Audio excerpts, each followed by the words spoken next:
টি-20 বিশ্বকাপের পর কদিনের জন্য দেশে ফিরেছিলেন সাকিব আল হাসান। এরপর আবারও শুরু হয়েছে টাইগার অলরাউন্ডারের ম্যারাথন দৌড়। খেলেছেন যুক্তরাষ্ট্রের মেজর ক্রিকেট লিগে। বর্তমানে ব্যস্ত আছেন কানাডার গ্লোবাল টি-20-তে। বাংলা টাইগার্স মিসিসাগার হয়ে নিয়মিতই তাকে মাঠে দেখা যাচ্ছে। তবে মাঠের বাইরে অন্য এক বিতর্কে সাকিব। সাম্প্রতিক সময়ে কোটা সংস্কার আন্দোলন ঘিরে দেশ জুড়ে চলছে ব্যাপক অস্থিরতা। ছাত্রদের আন্দোলনকে কেন্দ্র করে হতাহতের ঘটনায় উত্তাল দেশ।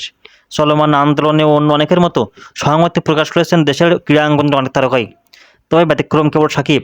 এখন পর্যন্ত তিনি নীরবেই আছেন। যা নিয়ে ক্ষুব্ধ তার ভক্ত সমর্থকরা। দেশের চলমান আন্দোলনের ঢেউ অবশ্য তাকে শেষ পর্যন্ত নীরব রাখতে পারল না। সুদূর কানাডায় ভক্তের তোপের মুখে পড়লেন সাকিব।